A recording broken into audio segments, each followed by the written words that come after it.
एक साधारण सा घर, एक रिटायर्ड बस चालक। लेकिन जब पुलिस ने दरवाजा खोला तो अंदर का नजारा देखकर अधिकारियों के भी होश उड़ गए। कमरे दर कमरे खुलते गए, अलमारियां खुलती गईं और फिर सामने आने लगा नोटों का ऐसा अंबार जिसे गिनने के लिए मशीनें मंगानी पड़ी। सोने की ईंटें, करोड़ों की नकदी और अब एक ऐसा रहस्य जिसने पूरे पश्चिम बंगाल में सनसनी फैला दी है। ये पूरा मामला पश्चिम बंगाल के बीरभूम जिले के देवचा गांव का है।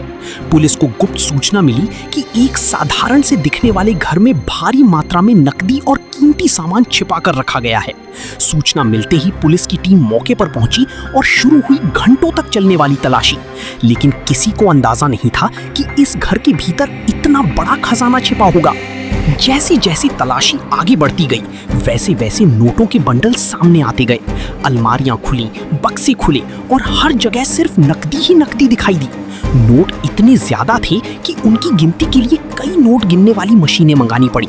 शुरुआती गिनती में पुलिस को 28 करोड़ 50 लाख रुपए से ज्यादा की नकदी मिली। लेकिन कहानी यहीं खत्म नहीं हुई। तलाशी के दौरान पुलिस को करीब 15 किलोग्राम सोना भी मिला। सोने की ईंटें, गोल्ड बिस्किट और कई कीमती वस्तुएं बरामद की गई। इनकी अनुमानित कीमत 21 करोड़ 50 लाख रुपए से ज्यादा बताई जा रही है। यानी एक ही घर से लगभग 50 करोड़ रुपए की संपत्ति मिलने का दावा किया जा रहा है। नमस्कार, today Birbhum district police got a source information. The source information was appeared to be reasonably true that a huge amount of illegally amassed cash and gold which belonged to a syndicated organized group led by one Mohammad Najibuddin alias Tullu Mandal of Mohammad Bazar PS area has concealed at a place in a house under jurisdiction of Mohammad Bazar PS. The police team worked out the information and after following all legal formalities conducted search and seizure. During the search and seizure, which started early morning today on 29th of July 2026 in a house which found to be belonging to one Mohammad Minar Mandal of the Mohammad Bazar area, police recovered so far 28.5 crore approximate cash and 15 kg of different size of gold bar of different denomination. All legal formalities under BNS and BNSS are being done and the legal process in the form of registration of FIR being done. सबसे चौंकाने वाली बात ये रही कि जिस घर से इतनी बड़ी बरामदगी हुई वो एक रिटायर्ड सरकारी बस चालक मीनार मंडल का बताया जा रहा है।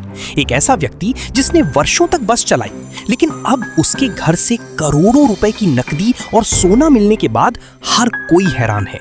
पुलिस ने उसे हिरासत में लेकर पूछताछ शुरू कर दी है। पूछताछ के दौरान मीनार मंडल ने दावा किया कि बरामद नकदी और सोना उसका नहीं बल्कि उसके एक रिश्तेदार और पत्थर कारोबारी का है। हालांकि पुलिस इस दावे की भी गहराई से जांच कर रही है। अब बैंक खातों, दस्तावेजों और संपत्तियों की जांच की जा रही है ताकि इस दौलत का असली मालिक सामने आ सके। जांच एजेंसियां अब ये भी पता लगाने में जुटी हैं कि कहीं इस पूरे मामले के तार अवैध पत्थर कारोबार, हवाला नेटवर्क या किसी बड़ी आर्थिक सिंडिकेट से तो नहीं जुड़े हैं। हालांकि अभी तक किसी भी एंगल की आधिकारिक पुष्टि नहीं हुई है। पुलिस का कहना है कि जांच पूरी तरह सबूतों के आधार पर आगे बढ़ रही है। इस बड़ी बरामदगी के बाद पश्चिम बंगाल की राजनीति भी गर्मा गई है। विपक्ष ने पूरे मामले की निष्पक्ष जांच की मांग की है, जबकि पुलिस का कहना है कि दोषी चाहे कोई भी हो, कानून के अनुसार कार्रवाई की जाएगी। अब पूरे राज्य की नजर इस बात पर है कि करोड़ों रुपए और सोने का असली मालिक कौन है और इस दौलत के पीछे की सच्चाई क्या है। एक रिटायर्ड बस चालक, करोड़ों की नकदी, 15 किलो सोना और कई ऐसे सवाल जिनके जवाब अभी मिलने बाकी हैं। क्या ये सिर्फ एक व्यक्ति की कहानी है या इसके पीछे छिपा है करोड़ों रुपयों का कोई बड़ा खेल? सच क्या है, इसका खुलासा जांच पूरी होने के बाद ही होगा। PS न्यूज इंडिया के लिए प्रभाकर गुप्ता की रिपोर्ट।